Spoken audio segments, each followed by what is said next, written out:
Rizky Bilar dan Lesti Kejora telah menjalani pemeriksaan terkait dugaan kasus DNA Pro di Gedung Bareskrim Polri, Rabu, tanggal 20 April tahun 2022.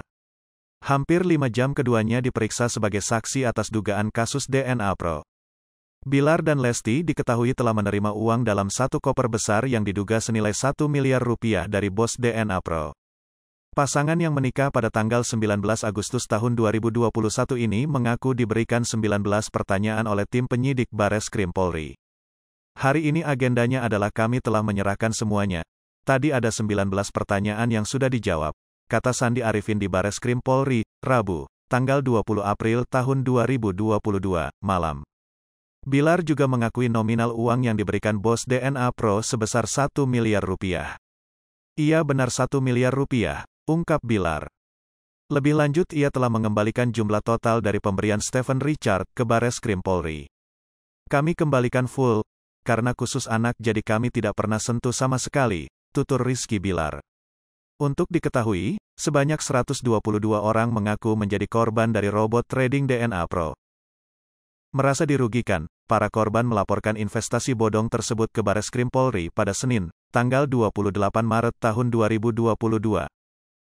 Laporan tersebut teregistrasi dengan nomor B185 IVRES 2/1/2022 Diptipidexsus atas kasus dugaan penipuan berkedok trading binary option DNA Pro. Ada sebanyak 56 orang dilaporkan ke polisi, yang terdiri dari pendiri hingga komisaris DNA Pro. Bareskrim Polri menduga kerugian sementara para korban dalam perkara ini mencapai 97 miliar rupiah. Hingga saat ini, polisi telah menetapkan 12 tersangka dalam kasus dugaan penipuan via robot trading DNA Pro, termasuk Stephanus Richard. Rizky Bilar sendiri diperiksa sebagai saksi karena kedapatan menerima aliran dana hasil penipuan dari Stephen Richard. Untuk diketahui Rizky Bilar secara singkat sempat menceritakan awal perkenalan dirinya dengan bos DNA Pro, Stephen Richard. Bilar mengaku diperkenalkan lewat mitra kerjanya, hingga akhirnya ia diberikan uang satu koper besar berisi uang yang disinyalir mencapai 1 miliar rupiah. Terkait hal itu, Rizky Bilar mengaku akan mengembalikan seluruh uang yang didapatkannya dari DNA Pro. Sebab menurutnya uang tersebut bukanlah haknya dan hasil dari penipuan. Saya akan mengembalikan apa yang bukan hak milik saya. Ini kan uang orang ya, hasil nipu.